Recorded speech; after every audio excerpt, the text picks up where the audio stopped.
Freedom is never free. Each day when you open your eyes, you should first thank God and then recognize, respect, and be grateful to those that sacrificed everything for your freedom. So much damage around here, we had to basically cancel our hunting season. But Dustin, Stephanie, and I sat down and we talked about it and we said, okay, look, this is more important than any other hunt we do. I am a member of the military of the Purple Heart. I was hit with shrapnel from a hand grenade. That's the kind of stuff that America needs to know about. That's the kind of stuff the world needs to know about.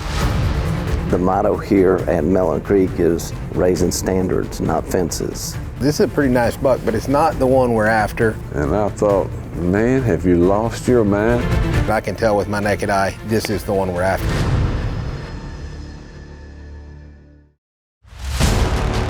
There are 3 roads that lead to the same destination. There are 3 players seeking to achieve one goal. Why do I hunt? It's who I am. Where do I find the passion? It's in my blood. How do I keep going? It's what I live for.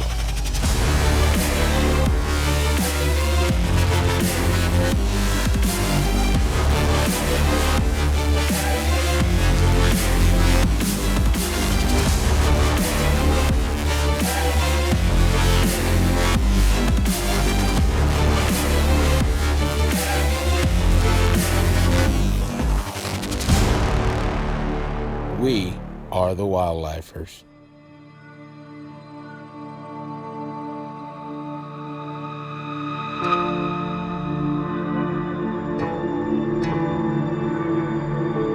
August 25th, 2017, a lot of Texas will never ever recover from Hurricane Harvey. This year was something pretty surreal for me. I went through my first hurricane. It was a really, really, really scary experience. You know, those things don't happen during the day. They always happen at night when you're just scared and you don't know what's happening. You can't see out there. You can't see what's coming at you. It was very scary. The devastation was insurmountable, unimaginable. I'm hesitant to say what happened here at the ranch because it can't compare to the people in Rockport, the people in Refugio, the people in Woodsboro, people in Bayside, and all these other communities around where I live. It cannot compare to what happened to them. There was homes destroyed, businesses destroyed, entire towns destroyed. We're in a house that's got, really thick concrete walls, but at any minute I felt like the roof could have blown off. It was just the sound and the wind. We get up the next morning when the winds died down, and it had seemed like a week had went by. But we walk out and we see all the destruction and the trees down and just the trash everywhere, and it was devastating. We did lose our lodge, our hunting lodge, the roof of it, and we had significant water damage, so we had to either refund or roll forward all of our clients for Mellon Creek Outfitters for the entire season. So much damage around here, we had to basically cancel our hunting season. But one hunt is so special to us, and that is our Support U.S. Armed Forces hunt. Well, since 2012, when we brought Master Sergeant Tony Cogdell out to this bucket list trip for he and his family, Tony had been diagnosed with ALS, and that's where the friendship with Mellon Creek and Wildlifers was originally formed. Our goal was to get this fixed in time for the season to be open so that we could do the Purple Heart hunt. It's the only one we cared about. Everybody else was very understanding and very good about, hey, we'll just come next year and things like that. And Bill with Support U.S. Armed Forces, I'm certain would have been just as understanding, if not more so. But Dustin, Stephanie, and I sat down and we talked about it and we said, okay, look, this is more important than any other hunt we do. We have got to get this finished in time to do this one hunt. Everybody around here pulled together and worked as hard as we could to get that place put in shape where we could have that hunt. I didn't know where we were going to sleep, but I was going to make sure that they had a place to sleep because I didn't want to cancel that hunt. The motto here at Mellon Creek is raising standards, not fences. And I've witnessed it year after year after year. We worked so hard and got the place pulled back together, and we're really blessed because we have a special guest coming. It's going to be very exciting for the hunters. Wildlifers is brought to you by Mellon Creek Outfitters, raising standards, not fences. Barnes Precision Machine, USA made with unmatched performance. Wise Eye Smart Feeders, feed the guest, zap the pest, shut out the rest. We are the Wildlifers. One person saying thank you is always well received. But a group standing together to say thank you has real impact.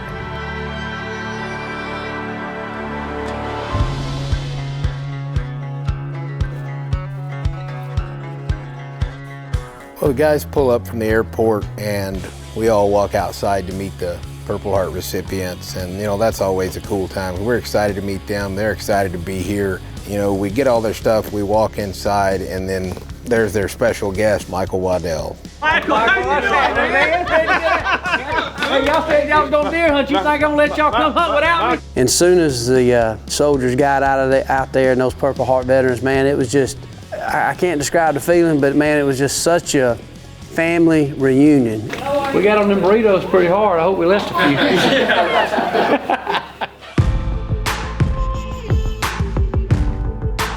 Well, I saw Dan and Stephanie at the SHOT Show this year, and first it's kind of good to catch up with them, and they was talking to me about, man, we should get together and do, some type of hunting trip. And obviously I'd hunted in Mellon Creek years ago with Nick and T-Bone. I knew this is a good place because I come down here one full day late, like an evening and a morning, and they had both killed 2 deer apiece, and it took up all the good rooms.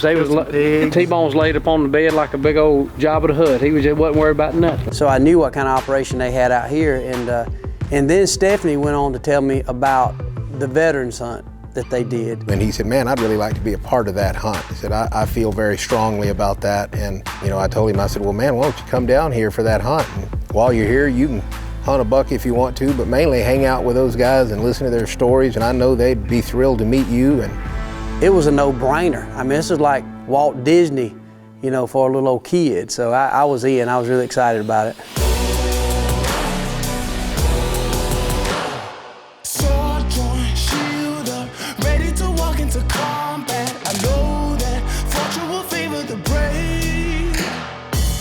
I am a member of the military of the Purple Heart, and somehow through the work of the Purple Heart, some folks over in Raleigh, someone, I have no idea who, nominated me through Support Armed Forces and to get this trip. Hartwell seems extremely excited, seems like a genuine guy, a great guy. I know he's looking forward to the hunt. He's never done anything like this before, and I'm looking forward to getting him out there. This has truly been a dream of mine. It's one of those bucket list things that you never think you'd have an opportunity to do. And then when Bill called me and told me that I'd been nominated and selected, I couldn't believe it. I was excited beyond comprehension.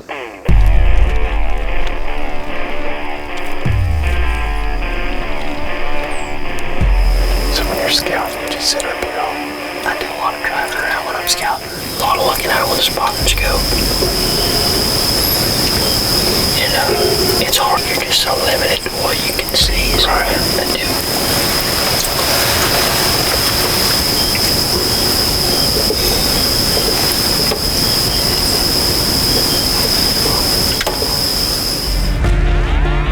I've got this buck picked out that I've found him, but I haven't seen him in 5 days. I'm a little bit concerned about whether or not I can find him, and I've been looking day and night. I mean, I'm trying to find this deer and I can't find him.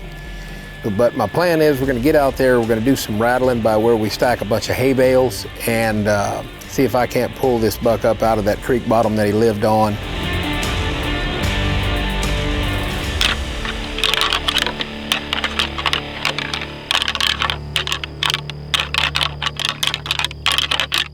I truly feel like that it is each one of our duties to do something similar to this for these guys. And what we do, no matter what we do, it cannot compare to putting it all on the line for us. I was in the 4th Infantry Division in 1968 and 69 in Vietnam, and on one mission a Cobra helicopter gunship was shot down, and we were sent in to retrieve the bodies of the pilots and to destroy the aircraft, and we came under attack, and we didn't know the terrain, but there was a trench. It was actually a rice paddy dike all the way around the location that we were, and the North Vietnamese were running through those trenches and just lobbing hand grenades out on, and I was hit with shrapnel from a hand grenade.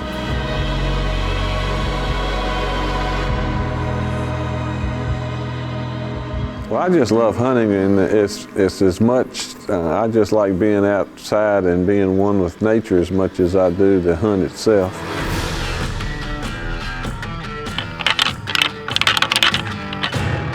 We get there, we get set up, I hit the horns together, and I don't rattle for 2 or 3 minutes, and a buck comes out, and it's foggy, and I'm having a hard time seeing. He got me set up and told me to be ready, and within 3 minutes, there was a huge 9-pointer standing broadside about 60 yards.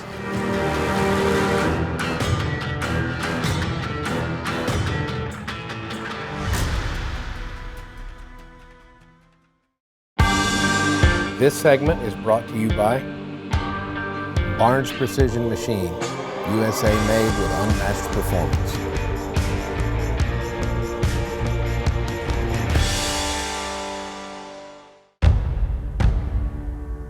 Sometimes our emotions cause us to make decisions in haste. Many times the best thing to do is nothing and have patience.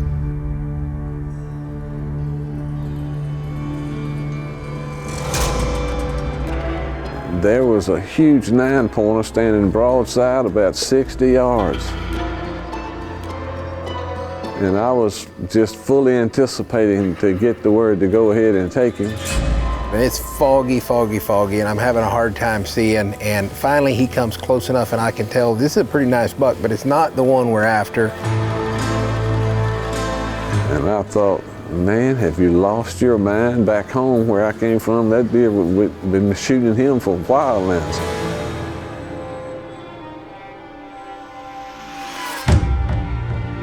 We sit around there for 15 or 20 minutes, grunting and rattling, and bring in another buck a little smaller. The buck I'm after just doesn't show up. So my plan is to get back in the truck and move about a mile or a mile and a half south. There's a train coming, rolling down the track, coming to take me home. Dang, it's foggy this morning. Yeah. Hard to see. Gotta be careful when you hunt deer in the fog, especially rattling when they come in there like a bat out of hell, hooking and grunting. That fog silhouettes will make them look 10 times bigger than they are. Hey, there's some does down there. And something catches my eye, and I look to the left behind those does about 100 yards, and I can tell with my naked eye, this is the one we're after. This is him. That is him. That's the buck I've been looking for. With those does there, I'm just going to step out of the truck and get the sticks. We'll walk out there 15 or 20 yards. I'm afraid if we go any further, those does are going to blow it for us. Yeah, that's him. Let's try to get him.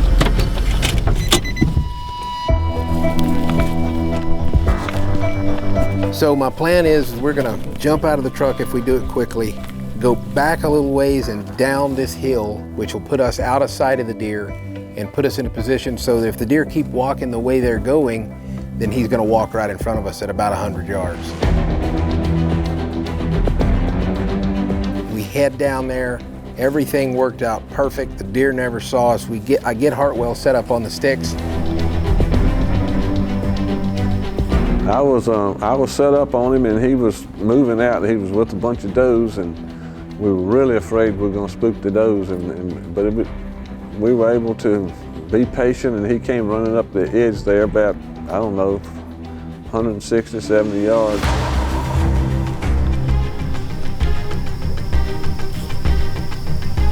When you get set and ready, I'll stop him.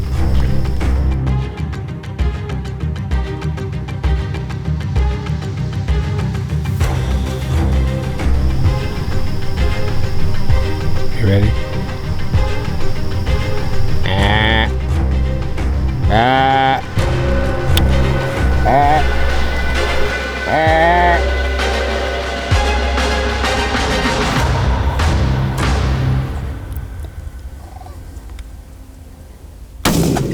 You got it. Watch you.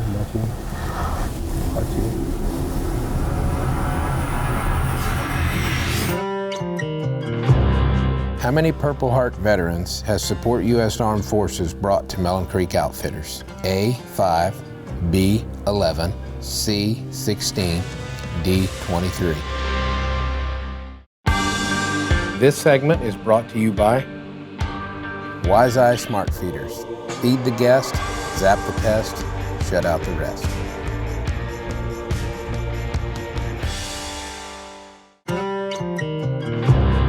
Since 2012, spokesman Bill Carlson of Support U.S. Armed Forces has brought 16 Purple Heart veterans to Mellon Creek Ranch to go on a hunt with the wildlifers.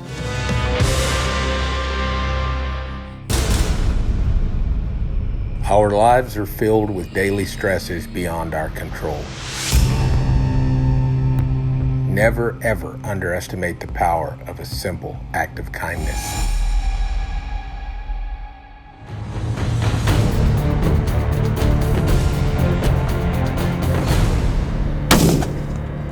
Hartwell makes a really great shot, and the deer takes off and runs over into the brush, not 50 yards away. But I want to wait a little bit to let the deer go so we don't push him. We're right along a creek there, and I don't want the deer to get in the water or any of those things. So we give it 20, 30 minutes and then walk in there and find the buck, who was just right on the edge of the brush line, and all was good. I thought maybe it's the biggest deer I ever shot, and when we walked up on him, there was no ground shrinkage. Oh my goodness. If anything, he grew a little bit from the time I shot him until we got up on him, and so I was really excited. That's him. I've been looking for him for 5 days and I hadn't found him till today. Thank you, my friend. Thank you, sir. The very least we can do for the things you guys do. Hartwell has never been on a hunt like this, and he's almost taken aback. He doesn't have any words. He doesn't know what to say. He just kept saying, "Oh my goodness, oh my goodness." He'd never been on a hunt like this, much less seen a deer that big. That's a pretty buck. I'll tell you right now. He was so super excited, and I was so super excited for him. That hunt is by far the most important hunt we do of the year, and that one was just, it was just textbook. It was perfect. It is my first trip to Texas, ever. But you know what? Might not be my last. I've never really believed that it was like this in Texas. That what you see on, I knew it had to be staged until I got here for myself, and it's just been unbelievable. I can tell you beyond any comprehension at all that it has exceeded all my expectations before I got here. It's just pretty amazing to me. We passed up a lot of bucks that back home we would have taken, but I'm glad we did right now, I'll tell you that. So Dan made the right call.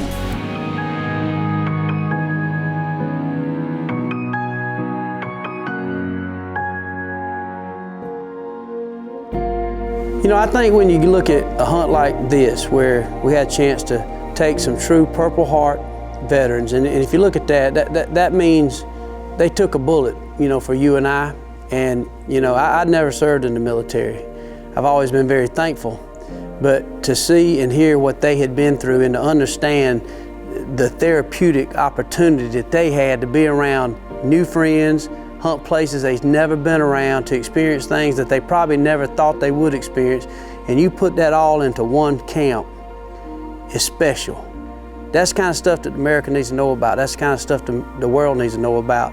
And to know about these true American assets that we have in our military and our armed forces that give all, and to know that we got God's renewable resource to go out there and hunt and bring us together as a family unit, and to get past any suffering, any turmoil that you have within you. And I think these guys had a chance to do it, and for me it was a blessing to be part of that. Well, this hunt went about as good as a hunt can go. I truly don't see how it could have gone any better.